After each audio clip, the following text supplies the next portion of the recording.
29 April फुंबिलिनि बयनिसिमबो गोजोननाय जासि हरग्रोनाय थाबाय। दानिया फै जोङो मोननैसो रादाबखौ खोनासंनानै लादोनि। गाहाय खौराङाव दङ कक्राझार जिल्लानि थरायना उफर्न नार्जारि 18 बोसोरनि हिनजावसा गथ'आ देग्लायनि 2022 मायथाइनि फुटबल गेलेनायावहाय 27 हिर' सुपार लीग चेम्पियनशिप फुटबल बादायलायनायावहाय इन्डियान एर'सनि जानानै गेलेनानै गरथाम गल सोनानै हिर' अफ द मेच मुं थिसननानै लानो हाबाय। बे बादायलायनाया इन्डियान एर'स जों आरो उरिष्या FC जों जादोंमोन होननानै जोङो मिथिनो मोननाय जादों। बेयो जोंनि बड'लेण्ड रायजोनि थाखाय मोनसे गोजोनथाव खौरां होननानै जोङो मिथिनो मोननाय जायो। गावनि गथियाव मैया भारतनि गाहाय मन्थ्रि नरेन्द्र मदि फैनायावहाय मिटिंआवहाय लोगो लाफैनो थाखाय गोबां सुबुंफ्रा लैहोर लैहोर फैदोंमोन। बिनि गेजेरावनो गंसे ट्रेभेलार आरो गंसे ट्राकजों सौग्रावलायनानै गोबांथार सुबुंफ्रा जखम जादों होननानै जोङो मिथिनो मोननाय जायो। दा बिसोरखौहाय फाहामसालियावहाय लांनानै फाहामथाय होगासिनो होननानै जोङो सुलुंनिफ्राय मिथिनो मोननाय जादों। मख'नो गोनांदि गोबांथार सुबुंफोरा आसा खालामदोंब्लाबो पुलिसफोरा थाबैनो सौहैथ'वाखै होननानै जोङो मिथिनो मोननाय जायो। डिब्रुगड़ जिल्लानि थिंखं ओनसोलनि 2 नं राङाबनियायावहाय सानसेयावनो 3 बिदा फंबायफ्रा गंसे हाखराव गोग्लैनानै थैनाय जाथायखौ जोङो मिथिनो मोननाय जादों।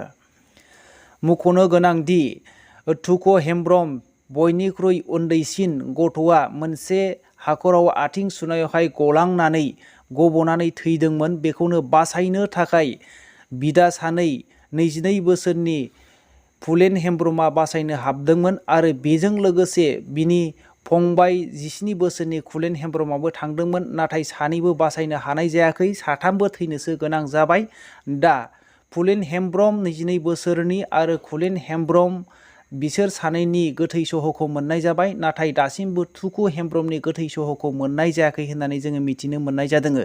दा बे जाथायनि सायावहाय नायबिजिरनो खाथिनि पुलिसफोरा नायबिजिरगासिनो दङ होननानै जोङो सुलुंनिफ्राय मिथिनो मोननाय जायो। कवि गुरु रबीन्द्र नाथ ठाकुरनि सुजुनाय जन गण मन हादरारि मेथाइखौहाय UNESCO' United Nation Educational and Scientific Council अर्गानाइजेसनआ मुलुगनि साबसिन हामसिन हादरारि सं मेथाइ 2022 मायथाइनि होननानै फोसावनानै होदों।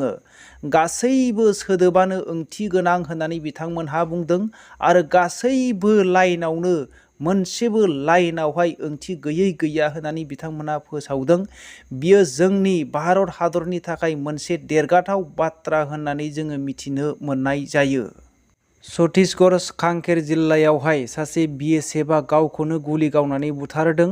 बियो 30 बैसोनि जवानमोन होननानै जोङो मिथिनो मोननाय जादों। दा SP सलभ सिंहआ बेखौ नायबिजिरगासिनो दङ। मा जाथायनि थाखाय गावखौ गावनानै लादों बे जाथायनि सायाव बिजिरगासिनो दङ होननानै जोङो सुलुङाव मिथिनो मोननाय जायो। भारतनि कंग्रेस दैदेनगिरि राहुल गान्धीआ बेबायदि फोरमायदों दि थांनाय बृहस्पतिबारावहाय गासै चिफ मिनिस्टारफोरजोंहाय GSTनि सायाव सावरायनायनि बाथ्राखौ लानानै राहुल गान्धीआ बेबायदि बुंदों दि गासै GSTजों खामायनाय रांफोरखौ 68% मिरु सरकारा मोनो। नाथाय मिरु सरकारा दिनैहाय बारग'नो नागिरनाय आरो गासै स्टेटफोरखौहायसो दाय होनाया मोजां जायाखै। गासैबो सिद्धान्तखौ आरो गासैबो प्लान पलिसिखौहाय केन्द्रीय सरकारानो होनांगौ होननानै बिथाङा दाबि दैखांदों। जम्मु काश्मीरनि श्रीनगरावहाय मैया मुस्लिमफोरखौहाय रमजान फरायनायखौहाय बादा होदों होननानै मिथिनो मोननाय जादों। मुस्लिम समुदायनिफ्राय बिमायनो दुखु मोननाय फोरमायदों। बेवहाय गोबां मानसिफ्रा जमा जानानै दावराव जानो हागौ होननानै खाथिनि पुलिस थानानि सुबुंफोरा बेखौहाय होबथादों होननानै जोङो सुलुंनिफ्राय मिथिनो मोननाय जादों। नाथाय गासैबो मुस्लिम समुदायनि मानसिफोरा बेबायदि धोरोमनि सायावहाय बादा होनायनि सायावहाय गोबांथार दुखु मोननाय फोरमायनायखौ जोङो सुलुंनिफ्राय मिथिनो मोननाय जायो। दिनैनि रादाबा एसेनोसै। रादाबखौ जोबनायसिम खोनासंनायनि थाखाय बयनिसिमबो साबायखर थाबाय। जै बर' हारिनि जै।